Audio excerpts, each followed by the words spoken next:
guys, Aaron Benjamin here. As usual, I'm here with my good friend Ty. And as you can tell, the scenery has changed. I mentioned in my last video why we're working from my home studio, but I am getting surgery on my sinuses. It's nothing serious, but I do have to quarantine, so I'm unable to film at the academy. So with that being said, this is going to be the new spot for the next few weeks. Please let me know in the comments what you think of it. I'm doing my best to make the most out of what I got. So this is a nice little mat space. We can flow roll on it. My wife and I are always stretching on it, doing yoga. We do some techniques. So it's gonna, like I said, I'm gonna have to make do with what I got. Quick plug, I dropped my new instruction on BJ Fanatics, so check that out. It's all on the leg drag. We've been talking about the lasso guard on my channel, and a lot of people have consistently messaged me and they want to know my approach to the lasso. So today we're gonna look at one of my favorite things to do from the lasso guard. I went over the lasso guard basics and why I think it's a beneficial position for almost everybody, so I'll leave the link in the description. Today we're just going to look at a simple transition on using the lasso to get into single leg X, so let's check it out.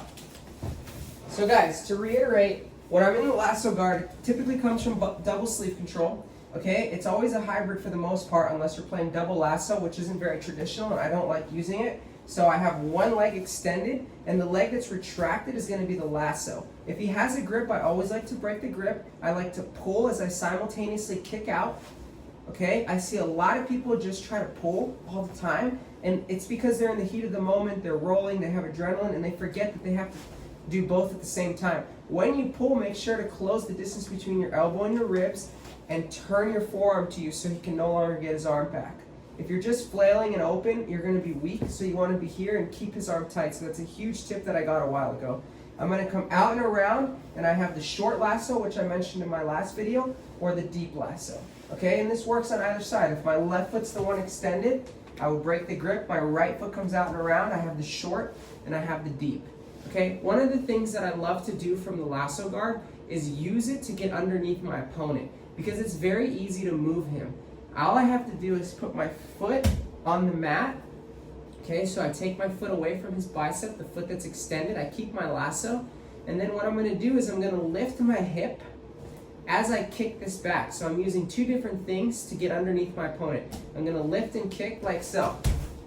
Okay? Once I move my opponent, if you notice, his leg is now at about my hip, and my leg is underneath him, the one that was bridging. So because my leg is underneath him, I'm going to throw it out and around, okay, for a single leg X. I'm going to let go of this sleeve, and I'm going to clamp my hamstring, like so.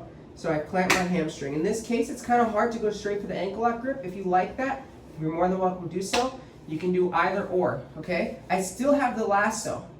So now since I have the lasso, I can take advantage of it by sweeping him. So let's turn this way and move back here. So when I'm in this position, I'm going to sweep really gently because we're obviously in a small studio and I don't want Ty to hit his head on my desk or anything. But I lift my hip. But look, I've always taught in my single leg X videos, you use your heel to elevate your hip as high as you can to do the basic hip bump sweep. But look where my right foot is. It's on his other hip, so I can use both heels to get a super high hip elevation. And then I can sweep him down. So let's come back up. I make myself super heavy, and I have his arm, so it's hard for him to post. So watch how high, try to stay up. I can lift my hips so high here. Okay, and then I'm just gonna bump him this way and give him an exterior rotation of his knee, like so. And then he falls. From this position, I still have his sleeve. Okay, so I am aware that there are leg entanglements that I can be put in and that he can attack my leg, but you have to remember, I have his sleeve, so he cannot attack my leg unless I just blatantly let go.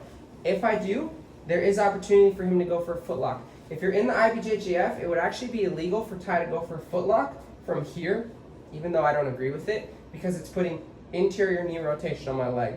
So I would be the one who's able to go for the legal foot lock because I'm putting exterior knee rotation. Okay, so this is illegal, I know, because in the Atlanta Open as a purple belt, I got DQ'd in the semifinals for doing this exact foot lock that Ty could do. So again, let's go over everything. So we're here in the spider, right? We switch to the lasso, we break the grip, push, pull. I come in, and now look, I'm going to put my foot on the floor. I'm going to bring him forward, and now look, I'm going to come up here. Okay, I would immediately use the opportunity in the transition to sweep him, because if you notice that when I did that, Ty's weight is heavily forward. So what does Ty do? In order to correct himself, he starts to posture up. As he postures up, I lift the hip and I start to sweep him. So timing is extremely important when doing that basic sweep.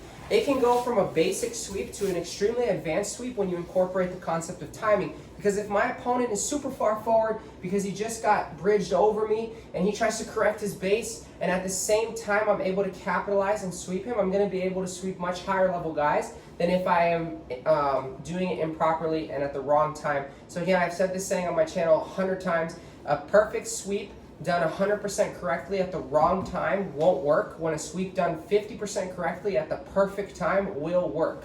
So always remember that. Guys, this is a super easy transition, and it's such a good one because it helps you get bigger guys over you that are typically harder to elevate and typically harder to get underneath. A lot of people ask me questions because I am a light featherweight on how I deal with bigger guys. Lasso is one of those positions I use as an opportunity to get into positions that I like more. So anyways, guys, thank you so much for watching. Don't forget to hit the thumbs up. Don't forget to subscribe if you haven't already. And I'm sorry about the scenery again, but I'm trying to just make do with what I got. I want to make sure to keep getting content out to you guys. Let me know what you think about it in the comments, and let me know any other subjects you might want to see. Thanks to my good friend Ty. Los guys.